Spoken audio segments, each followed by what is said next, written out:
Binêrên hêja mijara vê xebata me Friedrich Schillinge ku di dîroka felsefeyê de wekî felîzofekî navdar ê xwezayê hatiye nasîn. Friedrich Schilling li Almanyayê hatiye dinyayê û kurê papazekî lûterparêz bû. Dema dibe du salî bavê wî dibe profesorê zimanên rohhilatê.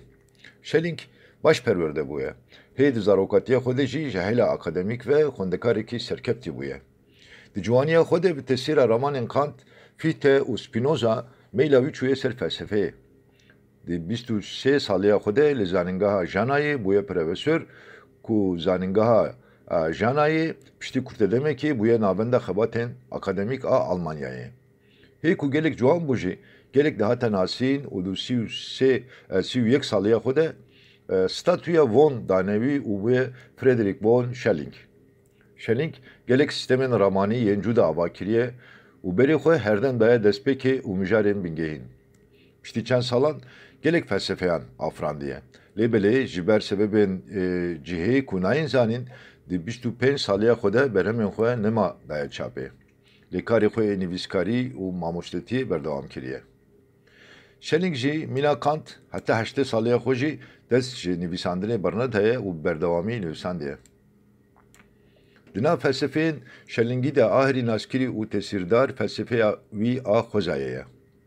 Felsefeya wî a xwezayê merev dikare bibêje ku ji aliyekî ve li hemberî felsefeya Fichteyî nerazibînek bû.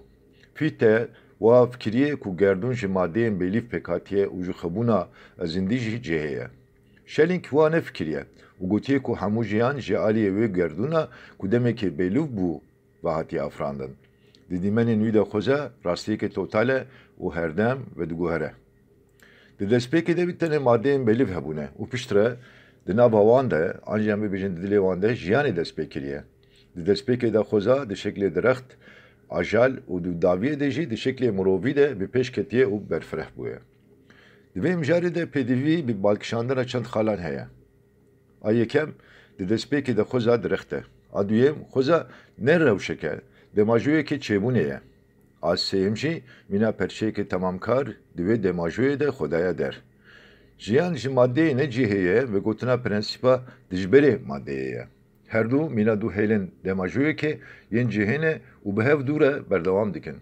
Ji ber vê yekê jî mirov ne dijberê xwezayê ye û di xwezayê de ye. Her wiha perçeyekê xwezayê ye jî. Mirov manewiyeta maddeyê ye. Bi vê gotinê re madde dibe tînekê hevpar, potansiyel û serbixwe. Dîsa wa bawer kiriye ku divê em bi hêla pêşketina xwezayê jî bizanibin ku xweza bi xwe jî rastiyekê total e. Ev ramana wî a taybet, wasfekî wî a afrandêr e. Di her saniyeyê de bi milyonan zindî çedibin. Mirov jî mîna afranekên herî rastêrê xwezayê xwedî hêza afrandinê ne. Tiştê ku Spinoza jê re dibêje natura naturans ev yek e, ang bi xweza xwezayê diafirîne. Lewlê vê yekê herî pêşketî û girîng hunerên afrandêr in. Lêbelê di navbera vê afrandariya mirovî û xwezayê de farqên gelek mezin hene. Li cem mirovan ev dêmajo tê digêje şivendiya xwe. Di mînaqên hunerî yên herî serkeftî de mirov tê digêje kurahiyên hebûnatiya xwe û maneyekê dide wê. Lêbelê ji ber ku mirov perçeyekê xwezayê a temamkeya kar e, di hunera afrandêr de jî tê digêje hişê herî kur ê xwezayê. Li gor ramanên Schilling hemû armanca dêmajoyê ev e. Hemû xuyakirinên xwezayê yên bêser û biber ku livdarin pêşketinekê ber bi hêla xwe vene. Ji ber vê yekê ku rastî di hunerê de digêje sebebê hebûnatiya xwe. Ev xala herî bilind a hebûnatiya hunermendê afrander e. Cisimkirina sebebê hebûnatiya tiştekê. Tevgera romantîk ku di dema Schellingî de derketiye holê hinek fikrên xwe yên kur û bingehîn di nivîsên wî de peyda kiriye. Giringiya xwezayê bi xweza re yekîtiya mirovî bilindkirina huner û hunermendên afrander û mezin. Vê demê li Almanyayê piraniya hunermendên romantîkên sereke dostê Schellingî bûne. Goethe, Weber, Hölderlin, Novalis û hewî din. Ji ber vê yekê hunermendên hevalên wî bi coş û kelecanekê mezin pêşwaziya felsefeya wî kirine û Schellingî bûye mîna felîzofê ji malê ê tevgera romantîk. Li Ingilistanê helbestvanê Coleridge ku helbestvanekî jî ekola romantik e, di helbestên xwe de cihekî mezin daye romanên şîleng.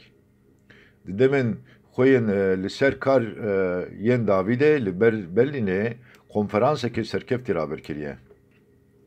Ku di nav wan beştervanan de kesên wekî Friedrich Engels, anarşistê Bakunîn, dîrokzanên Burckhardt û Kierkegaard jî hebûne. Di wê konferansê de şenlingî wê pirsa ku navê pirsa bêhêvî a dawî lêkiribû pirsê. Tiştek çima heye û tu nehî çima tune. Meriv dikare vê pirsa wî mîna pirsa herî dawî a mirovekî xwedênenas jî binirxîne. Şenling armanca vê pirsê pirsa xwe wê demê wiha şîrovekiriye. Di civaniya xwe de min rûpelekî nû vekir. Niha jî dixwazim wê rûpelê bikulîpînim û dest bi yekî nû bikim.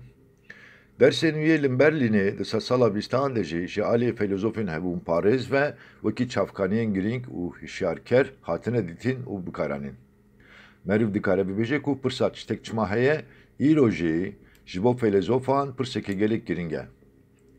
Berhemên sereke yên Friedrich von Schilling jî ev in. A yekim li ser ez a mîna prensîba felsefeyê ye ku di sala 1795 de çapkiriye. A duyêm romanên li ser felsefeya Xwezayê ye ku di 1797 de çap bûye. Berhema wî a sêhim a sereke sazûmana idealîzma transandantal e. A çarem li ser cevhera azadiya mirovî lêkolînên felsefeyî ye ku di sala 1800 û nihan de çap bûye.